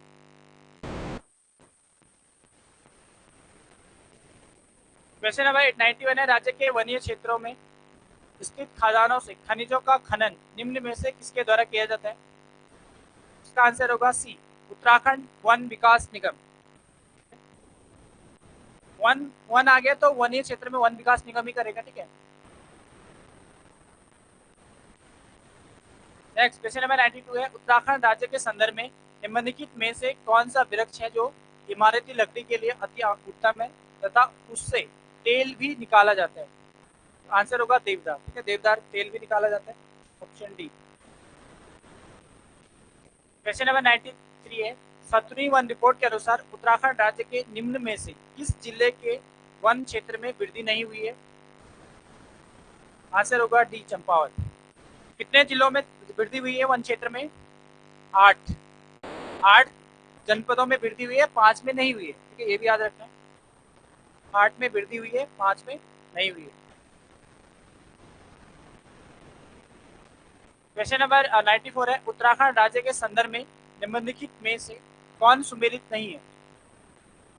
कौन सा होगा? आंसर होगा डी, रवाई आंदोलन कहाँ पर हुआ था? टिहरी में हुआ था। रवाई आंदोलन टिहरी में हुआ था, वन अधिकारों से संबंधित था, ठीक है। कब हुआ था रवाई आंदोलन? 1930, ठीक है, 30 मई 1930। तो बताओ पानी रखो आंदोलन कब हुआ था? 1989, सच्चिदानंद भारती द्वारा 19 में इसकी शुरुआत की गई थी, पौड़ी के उफरे खाल से। यहाँ पे लिख लेना 1989, 1989 सच्चिदानंद भारती द्वारा पौड़ी के उफरे खाल से, ठीक है। बाकी तो पता ही होगा, देखो रक्षस उत्तर बिलंगना क्षेत्र में 1994, ठीक है। चिपको आंदोलन, इसकी डेट सही याद रखेंगे 26 मार्च 1974। चिपको आंदोलन 26 मार्च 1974। क्वेश्चन नंबर 95 है, विष्णु घाट पीपल कोटी है, ठीक है, पीपल कोटी जल विद्युत परियोजना निम्न में से किस नदी पर विकसित की गई है? अलकनंदा पे, चमोली में, ठीक है। आंसर होगा डी।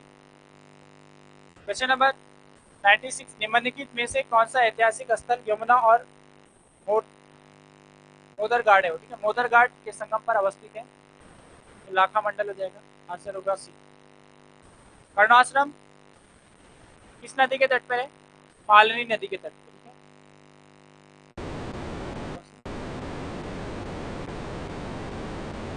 कौन सी?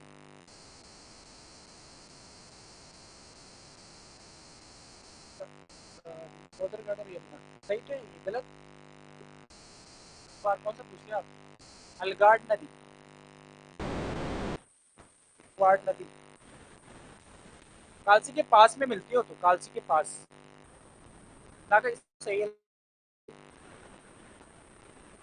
क्वेश्चन नंबर 97 है, उत्तराखंड का हृदय स्थल कहा जाने वाला क्षेत्र स्थित है? मध्य हिमालय, मध्य हिमालय, वैसे पूरा मध्य हिमालय पूर्वी क्षेत्र इसमें लिखा हुआ है, तो मध्य हिमालय को ही कहा जाता है।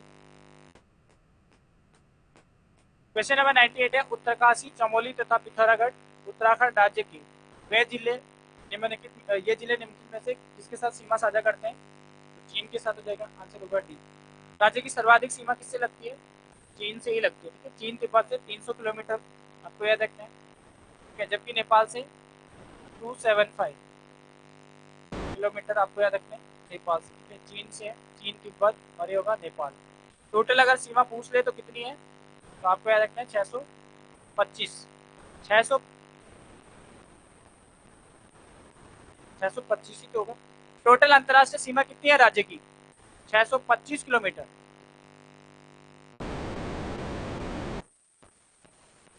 नाइन्टी नाइन,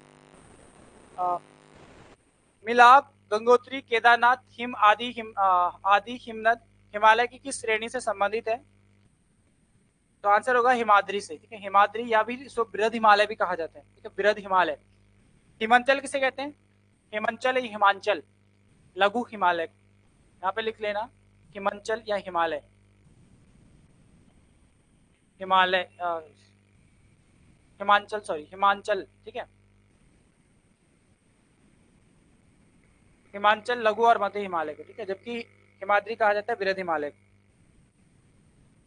नेक्स्ट 100 है, अपनी सरकार नागरिक सेवाएं आपके द्वार योजना कब शुरू की गई? 8 जुलाई 2023 को, ठीक है, आंसर होगा ए।